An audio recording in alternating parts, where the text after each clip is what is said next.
Bonjour à toutes et à tous, bienvenue dans ce nouveau numéro de votre émission Actu en 7. Dakar, une ville en état de siège, c'est l'image que renvoie l'impressionnant dispositif sécuritaire qu'on voit un peu partout dans la capitale et surtout le saccagement du siège de Pastef.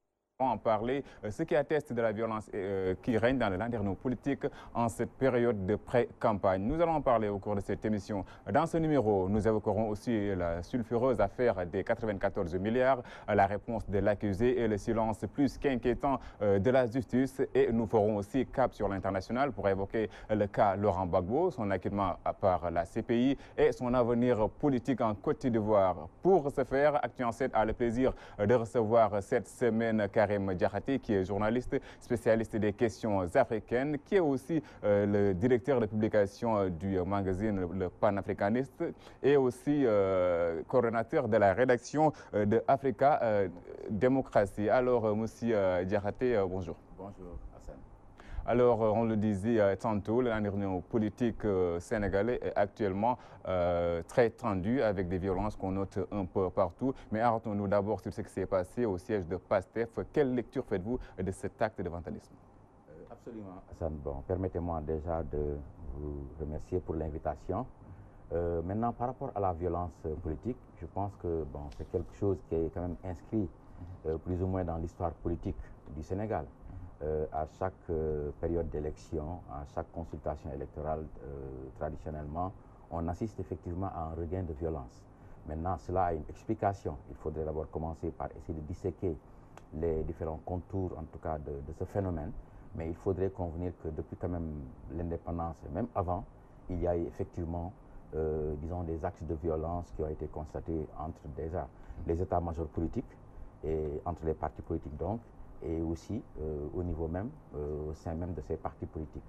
Donc, ce qui revient à dire qu'effectivement, on a pu assister récemment à des actes effectivement répréhensibles qui nous font penser que quelque part, il y a encore beaucoup de choses à dire là-dessus. Effectivement, la violence est véritablement, pratiquement consubstantielle de l'évolution, en tout cas politique du Sénégal. Maintenant, ce qui est dommage, c'est que quelque part, on apprend généralement de ses erreurs, mais on dirait que c'est une ritournelle. Chaque fois, on se rend compte que pratiquement ce sont les mêmes phénomènes qui reviennent, malheureusement. On a vu ce qui s'est passé en 2012. Cette année, touchons du bois, il n'y a pas encore péril en la demeure, mais véritablement, je pense qu'il est quand même temps que les acteurs politiques au moins se voient pour essayer d'apaiser un peu la situation. Alors, notre deuxième invité est sur place. Il s'agit de Pape Samba Sène, directeur général du quotidien L'Évidence. Pape Samba, bonjour. Bonjour Hassan Gueye. Alors, on parlait de la violence politique qui est en train de faire rage au Sénégal avec ce qui s'est passé au siège de Pastef. Ce n'est pas la première fois qu'on note ce genre de choses. N'est-ce pas l'impunité qui donne de l'aile à ces fauteurs de troubles? Ce que je trouve ignoble, quels que soient les auteurs, quelle que soit l'origine, la violence doit être bannie dans le champ politique, dans tout champ d'ailleurs. Donc il faut cultiver la paix, puisque la paix doit être sauvegardée. Tout le monde a intérêt à ce que la paix règne dans ce pays.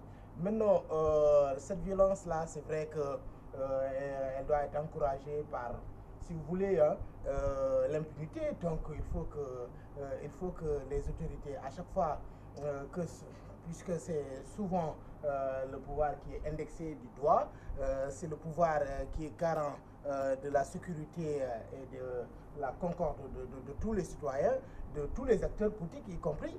Donc il faut que force reste à la loi et que les autorités prennent en charge cet aspect, et que aussi le pouvoir judiciaire joue pleinement son rôle, et que les fautifs de ces actes soient punis pour que pareille chose ne se reproduise. Donc là, on l'a dit à une fois et dans d'autres occasions. Donc il faut que nos gouvernants aussi et surtout les autorités compétentes en la matière sachent que il faut toujours veiller à ce que l'impunité ne règne pas et puis ne gagne pas du terrain. C'est tout le monde qui gagne au finish. Alors, Karim Diakhaté, l'opposition enclenche ce qu'elle appelle la résistance pour faire face à ce régime. Est-ce la bonne stratégie? Bon, mais écoutez, je pense que véritablement, l'opposition est dans son rôle. Bon, c'est un rôle de contestation, surtout si l'on sait que, bon, il y a le contexte aussi qui s'y prête, le contexte politique. Il y a eu quand même beaucoup de recalés par rapport ces élections. Beaucoup de candidats donc à la candidature ont vu leur dossier de candidature rejeté par le Conseil constitutionnel. Il va de soi que bon, certains ne vont pas accepter ce qu'ils considèrent comme un déni de justice, peut-être si l'on peut dire. Mais bon, toujours est-il que il faut essayer de sauvegarder effectivement cette paix, comme l'a rappelé mon ami. L'essentiel est de faire en sorte que, quel que soit par ailleurs les antagonismes, que les gens puissent se retrouver autour de l'essentiel. Bon, l'essentiel c'est quoi? On va vers un scrutin. Il est évident qu'on est à une semaine du démarrage de la campagne électorale. Maintenant que l'opposition puisse dérouler son plan, disons, pour empêcher éventuellement la tenue des élections ou pour en tout cas s'opposer à ce que effectivement certains considèrent comme une entrave à l'expression de leurs droits et libertés. Bon, moi je ne trouve pas à le dire. Par contre, il faudrait faire en sorte que les populations n'en pâtissent pas. L'essentiel est que la paix sociale soit sauvegardée et que de part et d'autre, les acteurs politiques puissent véritablement travailler dans l'unisson pour qu'on nous épargne en tout cas les images qu'on voit ailleurs. Parce que quand on regarde un peu le panorama de certains pays africains où il y a eu des élections avec véritablement tout ce qu'il y a comme victimes et autres, on ne peut que s'alarmer. Et quelque part, bon, demander à ce que très vite les gens puissent mettre le holà à ces dérives qui peuvent demain nous amener vers des lendemains incertains. Il est évident que, bon, il y a des acteurs qui commencent véritablement à jouer leur rôle. J'ai entendu l'autre jour le représentant de l'Église demander à ce que les acteurs politiques puissent quelque part apaiser un peu le jeu. Il y a également l'appel du vénérable Serigne Mountakha Bassirou qui a appelé pour des prières, mais tout cela va dans le sens maintenant de l'apaisement du champ politique. Maintenant, cela ne veut pas dire que l'opposition n'a pas quand même un rôle, une mission à faire. L'essentiel, c'est que tout cela soit encadré, que tout se passe véritablement dans le respect des droits et des libertés de chacun. Alors, des menaces, on en entend souvent de la part du C25, mais Pape Samba, est-ce que cette opposition n'a pas raté le départ? Ah, mais tu sais, hein, non seulement cette opposition a raté le départ, mais cette opposition aussi a fait toujours face à un problème d'ego, à un problème d'unité, à un problème interne. Mais quoi qu'il advienne, il faut toujours remettre les choses à leur place. Vous savez, tout ce qui... moi, je pense que ce pouvoir sera responsable de toute situation qui découlerait un peu de cette période pré-campagne. Nous croisons les doigts et nous souhaitons qu'il y ait de la paix, qu'il y ait de la concorde et que la compétition se passe dans les règles de l'art et que le meilleur gagne. Mais aujourd'hui, il faut toujours remonter à l'historique de ce forcing avec ce parrainage qui est à l'origine de tout cela. Donc il fallait le combattre maintenant que les dés sont jetés. Et que même concernant le tri avec les 5 candidats et autres, maintenant, est-ce que les gens n'ont pas raté le coche et que, comme qui dirait Diane Rombo Parengay-Dor si Dangarbi, quoi qu'il advienne, nous, en tant qu'observateurs et les autres, ce qui nous intéresse actuellement, c'est que ce pays, connu dans son calme, connu dans la sérénité et de la paix, que cet aspect-là soit en amont et en aval, et que cet aspect-là soit la priorité de tout le monde. Maintenant, il faut le dire, hein, des menaces ça et là ne peuvent pas manquer. Mais qu'est-ce qu'il faut faire? Personne n'a aucun intérêt à ce que ce pays s'enflamme. Donc c'est ça le problème, mais tout de même, quand même, si le pouvoir se regarde à travers un miroir, il doit se dire que moi je suis responsable de toute cette situation. Alors, l'opposition menace de saboter la campagne du président sortant. Du côté du pouvoir, on parle de riposte.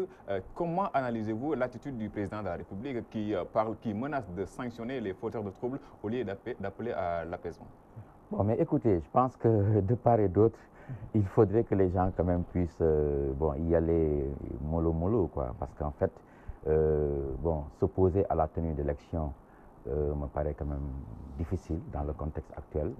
En tout cas, je n'ai pas souvenance d'un pays africain, en tout cas, ou même au niveau de notre sous-région, où une opposition a pu empêcher effectivement que le pouvoir en place puisse organiser à temps échu donc des élections, je pense que c'est peut-être pas la bonne stratégie. Bon, maintenant, de l'autre côté, il faut aussi que le pouvoir puisse, de son côté, donner les gages d'une élection, d'un scrutin apaisé, parce que, bon, quelque part, effectivement, on a parlé du parrainage, on a vu tout ce qui est advenu après. Maintenant, il faut se rendre à l'évidence. On est à une semaine de la campagne électorale. Il est évident que si une opposition se lève pour dire que, écoutez, on va empêcher que l'élection se tienne, quelque part, cela peut nous conduire vers des situations inextricables, quelque part.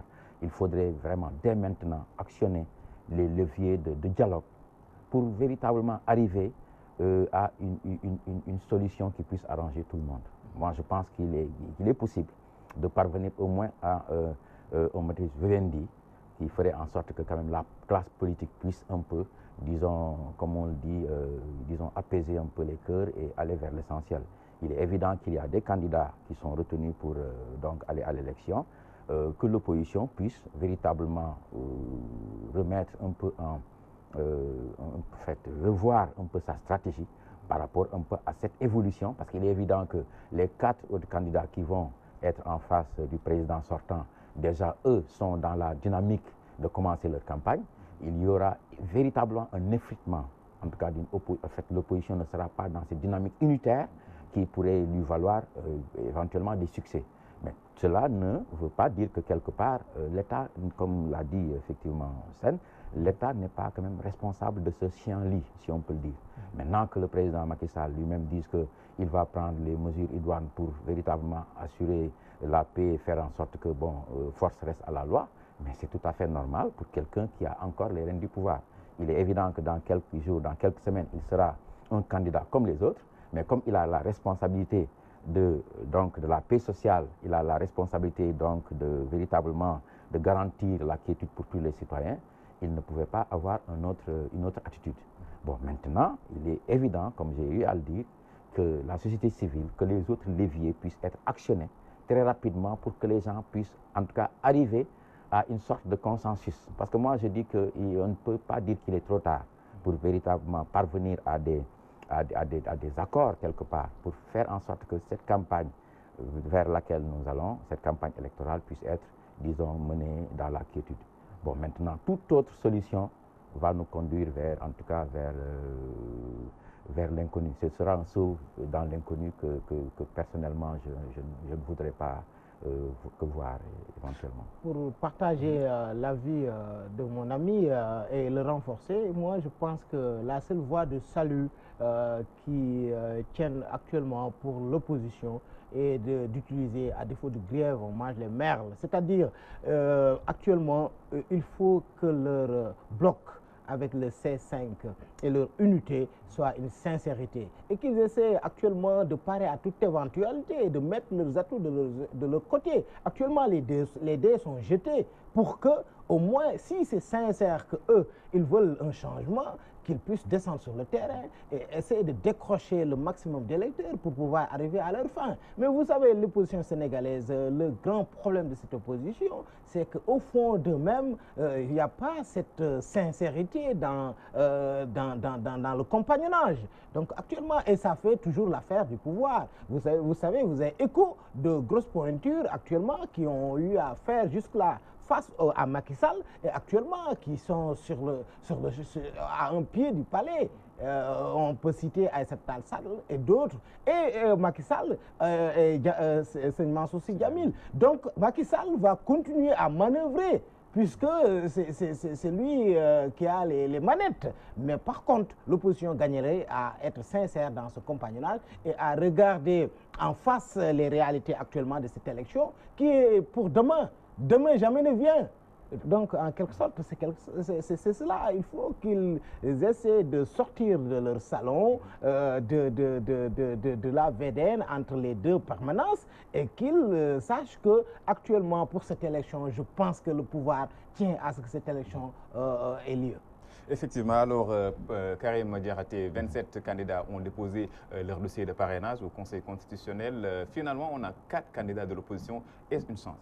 Bon, mais écoutez, c'est très difficile de répondre à cette question. Pour l'opposition, oui. Bon, mais écoutez, moi je vais prendre l'exemple du Cameroun, où pratiquement on a eu une situation analogue. Au Cameroun, il y avait eu 31 candidatures. Finalement, c'est 8 qui ont été retenues, disons 7 avec le président. Et bon, au bout du compte, le président Biya est passé, hein, comme toujours.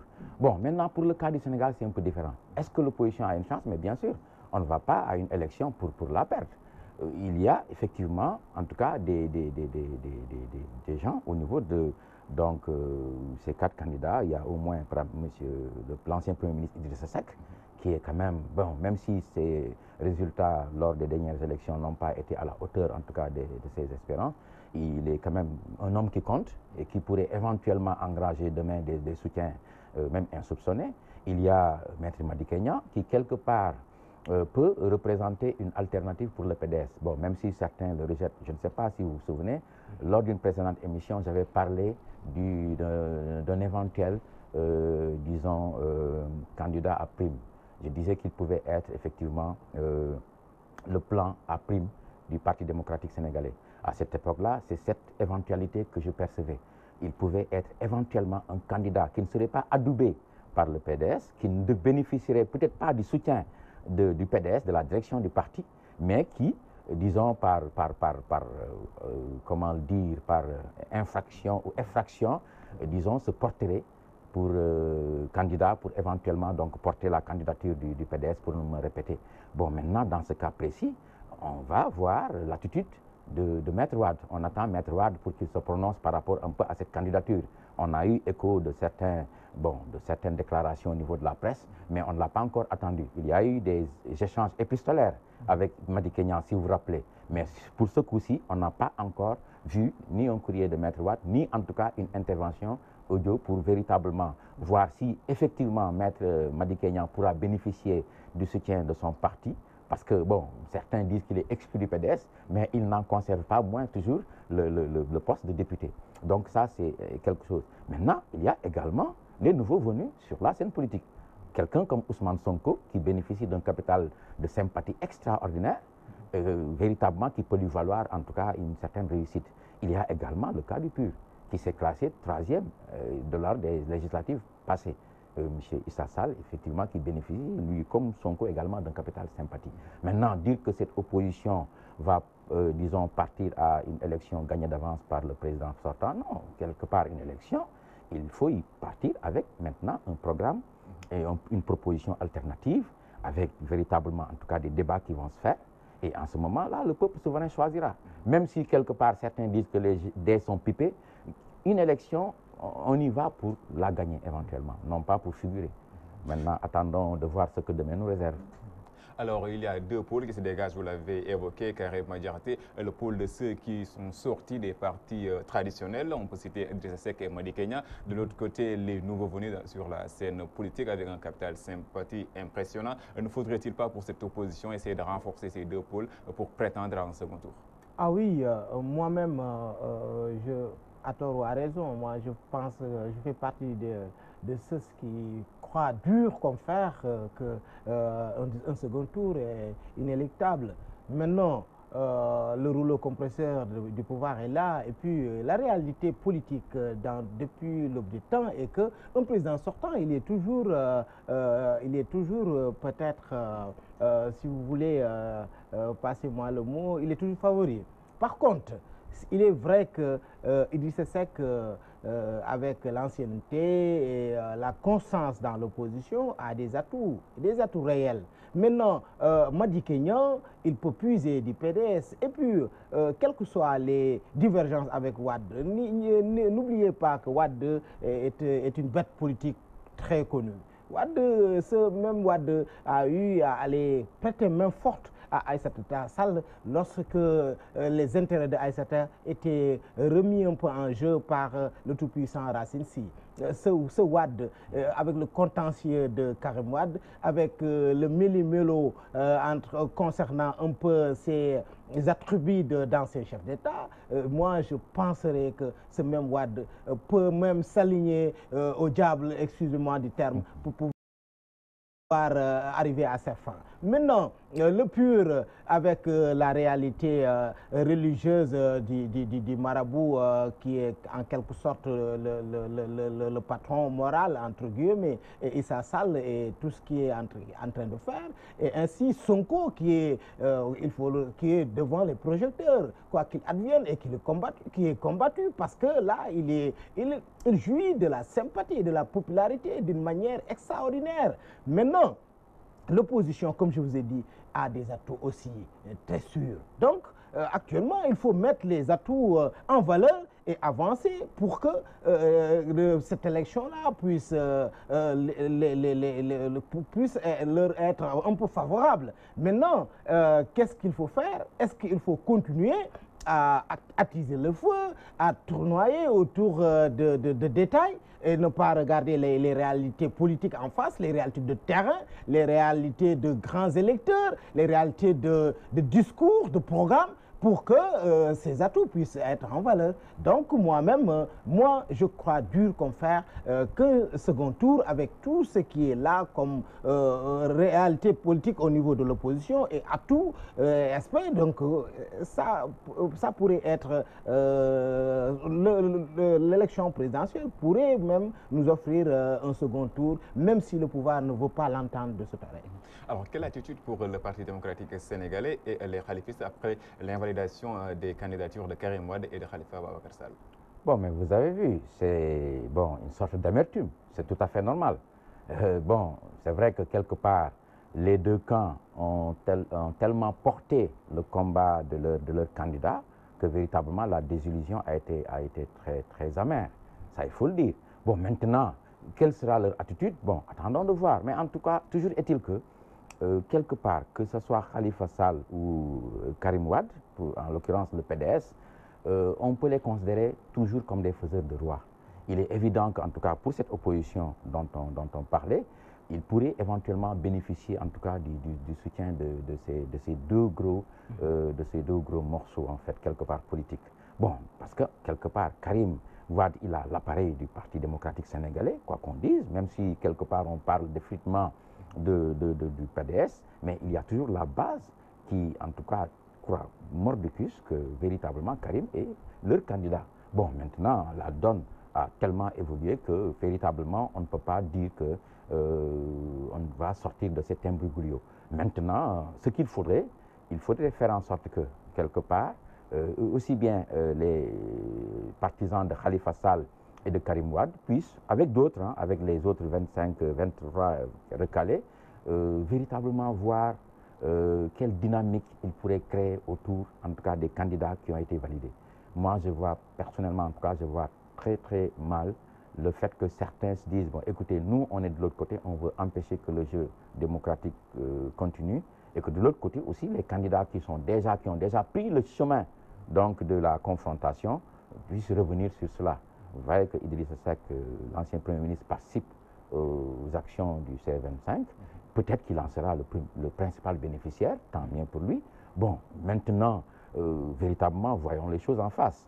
Il y a 4 candidats devant le président sortant. Les gens devraient éventuellement, compte tenu de leurs affinités politiques, compte tenu un peu des axes programmatiques qu'ils ont dégagés, voir comment s'unir pour éventuellement, dans le cadre d'un second tour éventuel, véritablement voir comment ils vont dispatcher leur soutien. Mais toujours est-il que, pour revenir un peu à votre question de manière précise, c'est une désillusion. Véritablement, on pensait que Karim Wade pourrait toujours consulter pour le Parti démocratique sénégalais le candidat qui pourrait passer, tellement les gens sont, disons, tous mobilisés autour de cette candidature-là. Mais j'ai évoqué un plan à prime éventuellement, parce qu'avec Madi Kenya, au moins c'est une partie du PDS, même si certains militants du PDS disent que quelque part ils voient en l'acte qu'il a posé une trahison, mais toujours est-il que c'est un élément du PDS, sorti en tout cas des flancs du PDS, qui dit qu'il va défendre le PDS. Et bon, ce qui est quand même assez surprenant, si on regarde un peu le bulletin qu'il va présenter, c'est un clone, pratiquement du bulletin du Parti démocratique sénégalais, à part un peu l'épi qui a une autre forme, l'épi de riz à la place de l'épi de maïs, mais bon, disons, ce sont les couleurs du Parti démocratique sénégalais.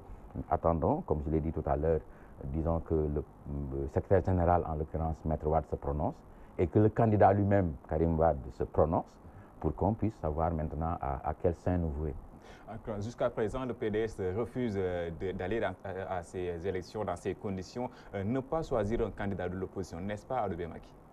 Mais moi, je commence même d'ailleurs à me préoccuper grave de cette attitude du PDS. Aujourd'hui, il n'y a plus de quoi fouetter un chat. Aujourd'hui, le Conseil constitutionnel a dessiné un peu les candidats potentiels devant faire l'élection. Donc actuellement, il faut faire ce toilettage et tirer les conséquences et regarder l'avant. Aujourd'hui, le PDS s'agrippait autour de la candidature de Karim Meïssa Wade avec tout ce que, si vous voulez, le droit et la loi a dit. Actuellement, c'est vraiment perdre du temps. Actuellement, le PDS, aujourd'hui, des fois, je me demande si actuellement, il ne joue même pas le jeu du pouvoir, puisque c'est presque un secret de polichinelle. Tout le monde savait que Karim Wade et Khalifa Sall allaient être disqualifiés de la course. Ça n'a aucun sens. Et le pouvoir aussi a des intérêts avec tous les projets de Macky Sall à ce qu'il y ait un second mandat pour pouvoir paracher un peu ces projets et réalisations. Maintenant, continuer à créer peut-être une rififi, à vouloir des embrouilles avec tel ou tel candidat ne fait qu'envenimer les choses. Aujourd'hui, l'intérêt du PDS est que quelqu'un de l'opposition puisse gagner cette élection et que peut-être leur candidat et leur leader puissent se refaire une autre santé juridique, à mon humble avis. Actuellement, qui sait, peut-être ils vont se ressaisir et qui sait, peut-être le jeu, on ne peut pas être dans les secrets certes des dieux, mais actuellement, il me semble inutile de vouloir s'agripper encore dans ces problèmes de crise entre Madické Niang et autres. Madické Niang, à la limite, même si on peut taxer ça de forcing, qui dérangerait, mais à poser un acte politique et continue dans ses discours, puisque nous analysons des faits, à revendiquer toute son allégeance, toute sa solidarité et toute son adoration, entre guillemets, à Maître Wade. Il le dit, c'est le discours qu'il tient de tout le temps. Et récemment, au niveau de l'évidence, il a titré pour dire que des 5, il est celui qui voue plus de fidélité et de loyauté à Abdoulaye Wade. Ce sont ces dires. On ne peut pas en rajouter autre chose. Donc actuellement, il faut voir au-delà de certaines réalités, de certains égos, voir entre Karim et Assane Gueye, qui m'est le plus proche, qui défend plus mes idéaux, qui est plus à la limite, qui me ressemble plus, si je puis m'exprimer ainsi, et essayer de l'appuyer. Moi, je pense qu'actuellement, tout autre acte de l'opposition ne fera que les faire perdre cette élection devant Macky Sall. Et puis, il ne faut pas oublier les autres N candidats qui sont à la limite, qui ont une dent toujours contre Macky Sall avec tout ce qui s'est passé avec ce parrainage. Donc, l'opposition a beaucoup de champs, a beaucoup de travail à faire pour pouvoir mettre ses atouts de ses côtés, puisque Macky Sall, avec les réalisations que nous constatons et les inaugurations, même si des fois ce sont des inaugurations et le lendemain on referme un peu l'ouvrage, mais quoi qu'il advienne, il pose des actes pour pouvoir lui aussi se faire une nouvelle santé de sympathie au niveau des populations, au niveau des électeurs. Pape Samba Sène, directeur général du quotidien L'Évidence. Mesdames et messieurs, merci. Merci de nous suivre. C'est Actu en 7 que vous suivez sur Walf TV et Walf FM. Nous allons parler du titre foncier 1451R, rendu célèbre par Ousmane Sonko, avec l'affaire des 94 milliards qui auraient été détournés par Mamadou Diallo et des gens, des domaines. Finalement, plus de 4 mois après, l'accusé parle et dit qu'il ne va pas judiciariser cette affaire, vu que Ousmane Sonko est candidat à la présidentielle. Êtes-vous satisfait par cette position?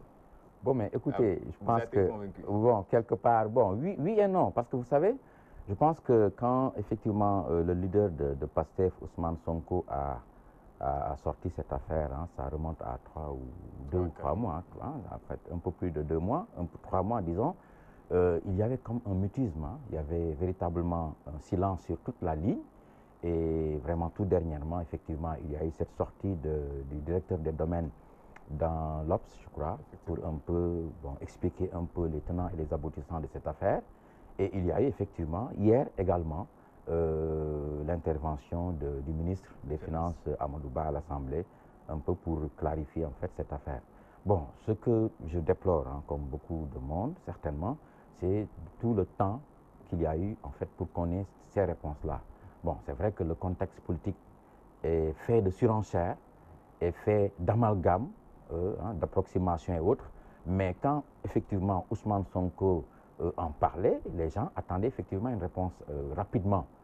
Ça a pris du temps. Bon, maintenant on peut plus ou moins se contenter des réponses qui ont été servies, mais toujours est-il que le problème reste entier. Il y a comme une nébuleuse autour de cette affaire.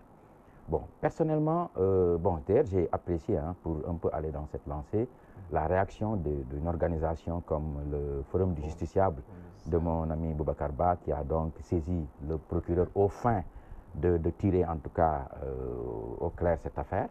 Bon, mais pour revenir un peu aux réponses qui ont été données à l'interpellation de Ousmane Sonko, ce que je retiens, c'est que quelque part, au niveau de l'administration, en tout cas au niveau du ministère des Finances, on nous dit que tout s'est passé dans la, disons, pure légalité, dans la transparence. Il n'y avait pas vraiment de quoi fouetter un chat. Ils ont même parlé de décaissement, je pense, d'une somme de 3 milliards, qui est vraiment très loin des 24 milliards annoncés par Ousmane Sonko, et très loin également des 46 milliards que, effectivement, Ousmane Sonko a effectivement dit que cet argent est effectivement partagé. Maintenant, on n'a pas encore véritablement les réponses par rapport à tout cela. Bon, il y a une donne, c'est que effectivement Ousmane Sonko est candidat à la présidentielle. Récemment, hier, disons pour le dire effectivement, le président du groupe parlementaire donc de la majorité de Benno Bokk Yakaar a effectivement dit qu'il allait proposer la mise en place d'une commission d'enquête. Moi, j'attends de voir. Parce que généralement, l'Assemblée nationale nous promet très souvent des commissions d'enquête, mais on attend toujours, hein, on ne voit pas toujours le bout. Mais je pense que pour cette affaire-ci, on peut espérer quand même qu'on puisse en tout cas aller vers son éclaircissement. Mais je ne pense pas que cela se fasse dans un délai très court, hein. On est à 1 semaine, il faut le rappeler, du début de la campagne.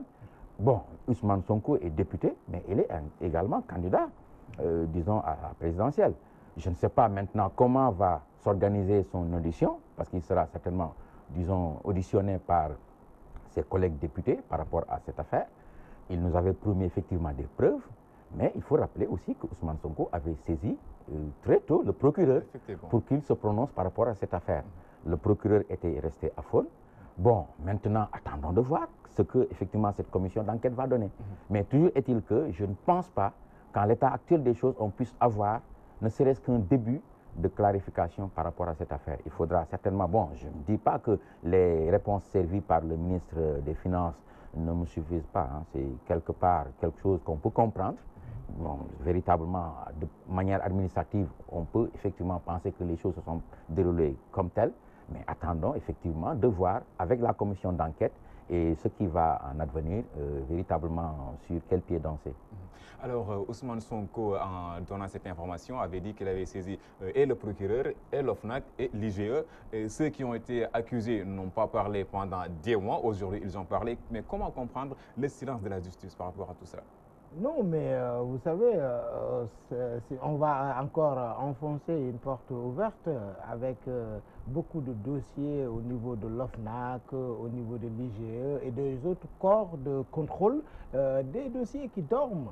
En tout cas, pour ce cas-ci, ces déballages concernant ces 94, ces 100 et quelques milliards et autres dossiers, en tout cas, pour cette affaire-là, c'est bien que le ministre des Finances s'y prononce et l'intéressé même donne des arguments. Mais moi, au fait, ma préoccupation par rapport à certains scandales, par rapport à certaines gestions de deniers publics, est que depuis un moment, l'impunité que vous avez évoquée tantôt à l'entame un peu de cette émission revient sur la surface. Donc, en quelque sorte, ce pays, ça ne sent pas bon dans la gestion qui devrait être citée en exemple pour que, au moins, à l'avenir, que ce pays-là puisse encore avoir son lustre d'antan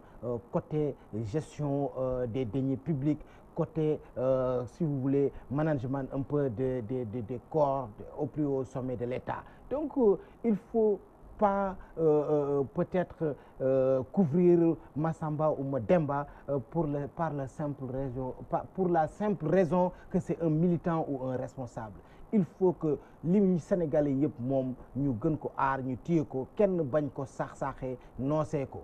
Et puis, regardez derrière toi, vous allez voir que beaucoup de scandales, beaucoup de ça avec le Prodac et autres.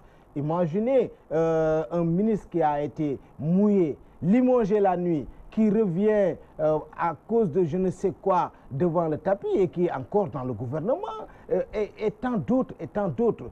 Un griot qui se permet de tout faire et qui est comme Crisis.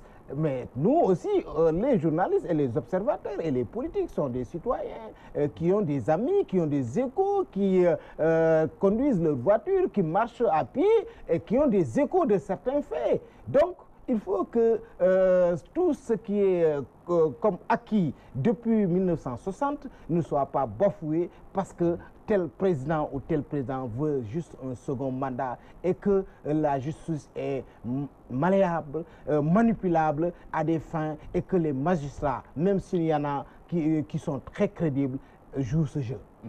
Alors, ce qui est scandaleux dans les scandales, c'est qu'on s'y habitue malheureusement et aujourd'hui le procureur n'a toujours pas parlé par rapport à ce scandale. Le Parlement en parle, Djibril War en a parlé, le député avant Aïbirou Gningue, et qui parle de mise sur pied d'une commission d'enquête parlementaire.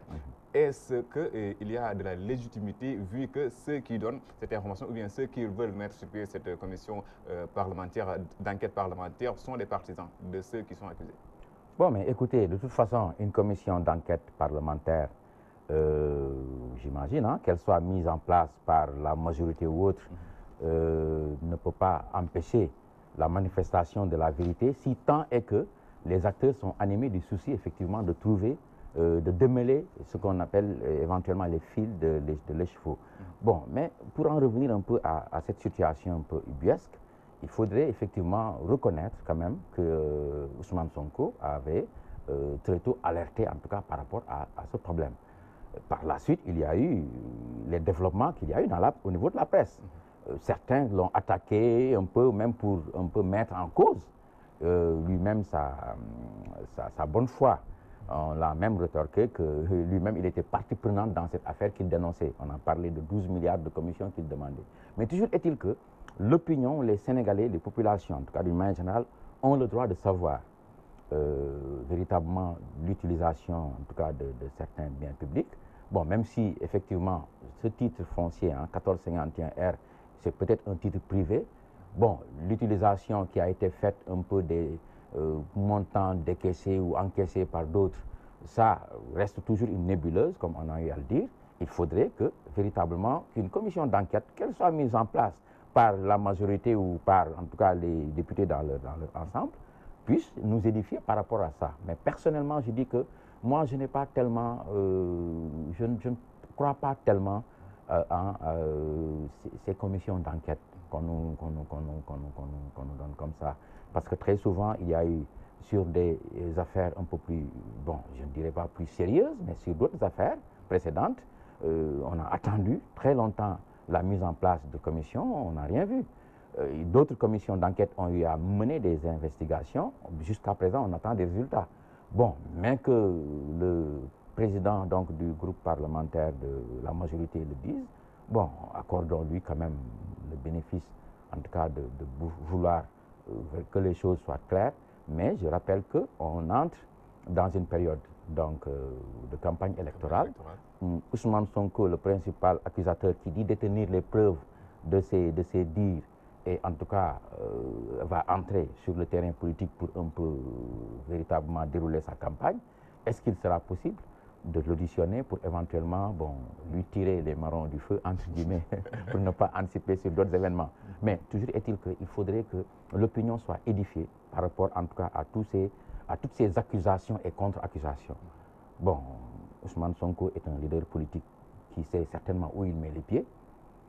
Les autres l'ont accusé en retour d'être quelque part, on l'a dit, disons, intéressé un peu dans cette affaire, entre guillemets. Attendons de voir maintenant ce que les développements futurs vont donner. Mais toujours est-il qu'on est dans une campagne pratiquement. Moi, je me demande comment véritablement les gens vont s'y mettre pour nous édifier.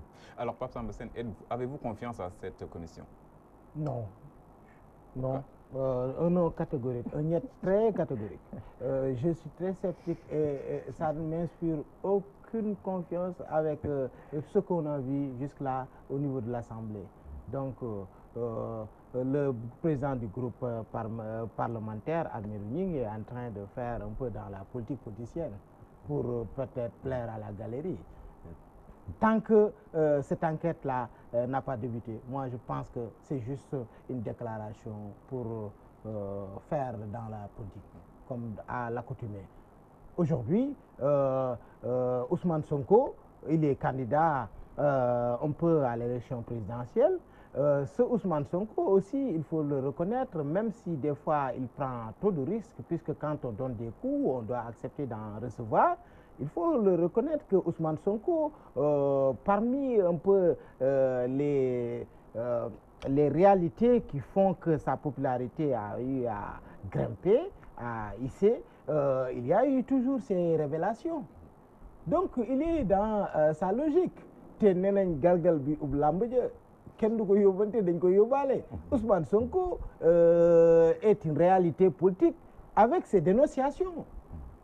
Même si moi, en tant que piètre observateur de la scène politique, je trouve qu'il en donne trop de coups des fois. Et il en reçoit actuellement. Donc, comme au ring, hein, il en reçoit. On peut même en recevoir un contre-coup qui vous envoie en enfer. Maintenant, cette enquête au niveau de l'Assemblée, moi je pense que avec le début de la campagne, dès la semaine prochaine, comme l'a dit Karim, cela c'est juste pour essayer peut-être de noyer le poisson, mais Almir Ning et autres, vous savez actuellement, comme on dit, avec l'impunité, avec un peu la réalité politique, l'obsession d'un second mandat et les manœuvres du grand patron du palais. C'est tous ces responsables et inconditionnels, c'est lui qui les envoie petit débit, ou bien les gens font des sorties ou font du n'importe quoi des fois même pour plaire au président, pour juste garder leurs intérêts et leurs strapontins en quelque sorte. Terminons avec le boulanger d'Abidjan qui a été relaxé, acquitté par la CPI, la Cour pénale internationale. Et là, on parlait de plus de 3000 morts en Côte d'Ivoire entre 2010-2011. Aujourd'hui, comment analyser? Qu'est-ce qui a été déterminant pour l'acquittement de Laurent Gbagbo? Écoutez, bon, c'est vrai, vous parlez un peu avec ironie du boulanger, du boulanger de la Côte d'Ivoire. Bon, je ne sais pas s'il va trouver assez de farine pour nous refaire encore d'autres spécialités de son cru. Mais bon, Laurent Gbagbo est un phénomène. Bon, je pense que ce qui s'est passé en Côte d'Ivoire entre novembre 2010 et avril 2011, qui lui ont valu, les événements qui lui ont valu son transfèrement à la Haye, donc à la Cour pénale internationale, résulte du fait qu'il y a eu effectivement beaucoup de morts. Hein. L'ONU parle de 3000 morts, d'autres même parlent de beaucoup plus. Toujours est-il que véritablement, c'est plutôt le procès de la Cour pénale internationale qui se pose. On se rend compte que véritablement, on pourrait dire tout ça pour ça. Bon, ce n'est pas la première fois. Effectivement, Laurent Gbagbo et Charles Blé Goudé ont été acquittés. Avant eux, il y a eu l'ancien vice-président de la RDC, Jean-Pierre Bemba, qui a également été acquitté. Le président kenyan, Uhuru Kenyatta, avait bénéficié, lui, d'un non-lieu avec son premier ministre et même d'autres dignitaires kenyans après des événements qui avaient fait des dizaines de morts au Kenya quand il était donc en compétition avec Oginga Odinga pour la présidentielle qu'il avait remportée. Donc, toujours pour revenir un peu à cet acquittement de Laurent Gbagbo, disons que quelque part, c'est la Cour pénale internationale qui a failli. Véritablement, une cour qui est soutenue plus ou moins financièrement par la communauté internationale et qui n'a actuellement, en 13 ans ou en 16 ans d'existence, parce que la cour existe depuis 2002, jugé que, dirons, 4 ou 5 procès qui ont quelque part abouti. Il n'y a eu que 4 condamnations, je crois, si je ne m'abuse. Véritablement, je me dis que c'est un gâchis. On parle de plus d'1,5 milliard de dollars gaspillés. Déjà, il n'y a pas longtemps, le président de la Cour et certains juges au niveau de la Cour qui sont payés 15 000 dollars, 15 000 euros plutôt le mois, à peu près, disons, 10 millions de francs chaque mois, se sont plaints au niveau, figure-toi, de l'OIT, de l'Organisation internationale du travail, pour demander qu'on augmente leur rémunération. Toujours pour vous dire, avant de revenir sur le cas Gbagbo, que véritablement cette cour-là a été une certaine déception, surtout pour nous autres Africains. Maintenant, pour le cas Gbagbo, véritablement, bon, est-ce qu'il va revenir dans le jeu politique ivoirien? Attendons de voir. Je ne pense pas qu'il puisse bénéficier comme sa femme véritablement d'une amnistie, parce que le président Ouattara avait amnistié Simone Gbagbo, mais il faut aussi reconnaître que quelque part dans cette affaire, les gens n'ont pas été très justes. La Cour pénale n'a pas poursuivi les gens de l'autre camp.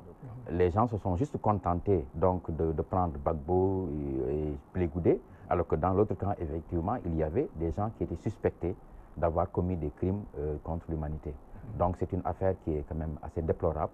Maintenant, attendons de voir ce que les victimes, même en Côte d'Ivoire, vont penser à travers ça. Mais rappelons que depuis le début de en tout cas depuis son existence, la Cour pénale n'a jamais dédommagé une seule victime par rapport donc à tous ces procès-là.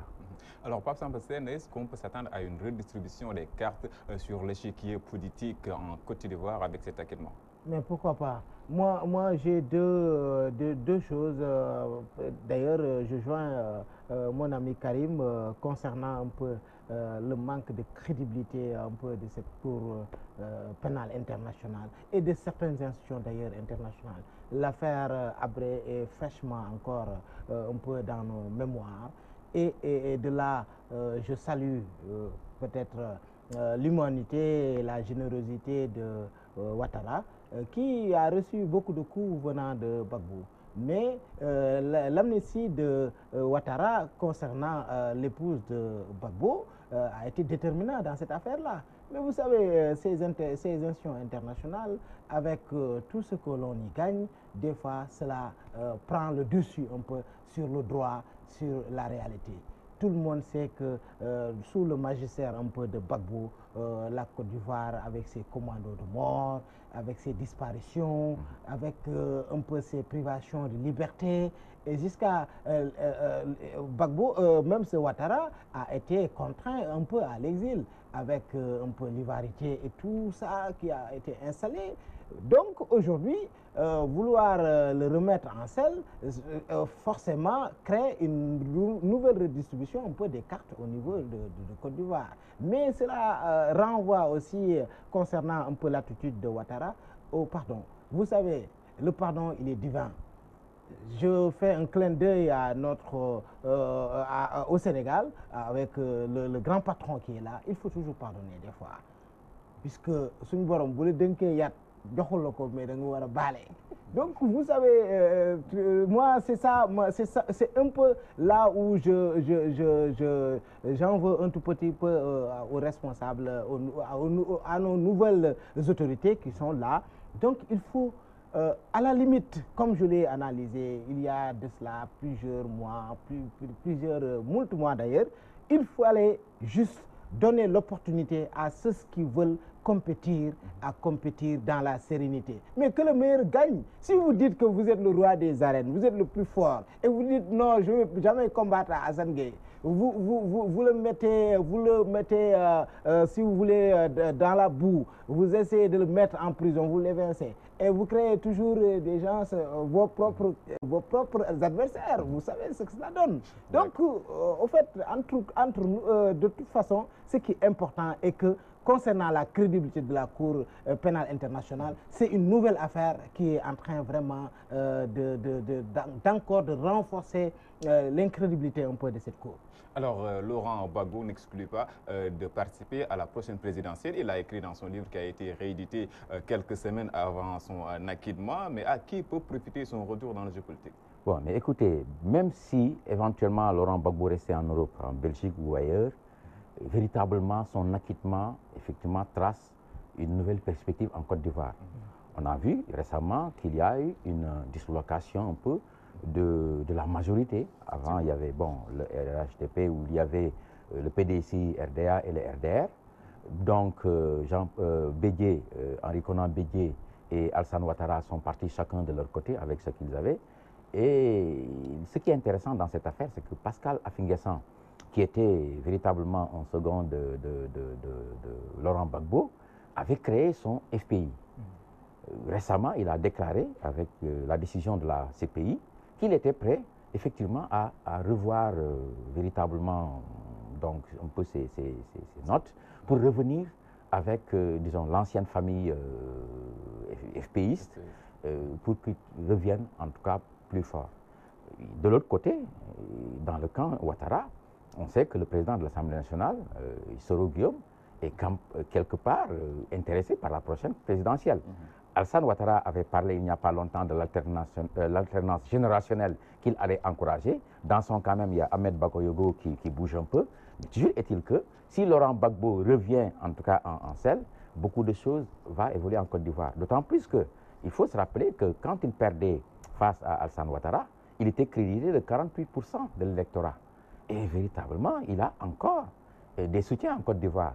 Son parti est assez fort. Quand on voit un peu les manifestations de joie qu'il y a eu lors de la libération de Simone et autres, Simone et Gbagbo, on se rend compte que quelque part, il y a toujours cette affection, en tout cas, qui existe toujours à son égard. Bon, maintenant, effectivement, 2020 n'est pas très loin. Il y aura certainement des bouleversements. On verra véritablement le champ politique ivoirien évoluer. Mais le retour de Gbagbo lui-même, physiquement, je n'y crois pas tellement. Mais je sais que l'esprit Gbagbo sera là, parce qu'il y a un FPI qui croit toujours en lui, même si ce n'est pas Gbagbo physiquement qui va se présenter, mais Charles Blé Goudé, qui était son premier ministre et qui a acquis une certaine aura au niveau de la CPI, pourrait véritablement jouer un rôle. Effectivement. Karim Diakhaté, journaliste, spécialiste des questions africaines, qui est aussi le directeur de publication du magazine Le Panafricain, mais aussi coordonnateur de la rédaction Afrique Démocratie. Merci d'avoir répondu à notre invitation. Merci Hassan. Merci à Pape Samba Sène, directeur général du quotidien L'Évidence, journaliste et analyste politique. Merci à vous, Pape Samba. Merci Hassan. Un grand merci à vous, amis auditeurs et amis téléspectateurs de Walfadjri. Merci à Maud Fall qui a assuré la partie technique. C'est à présent terminé pour votre émission Actu en 7. Bonne suite de programme.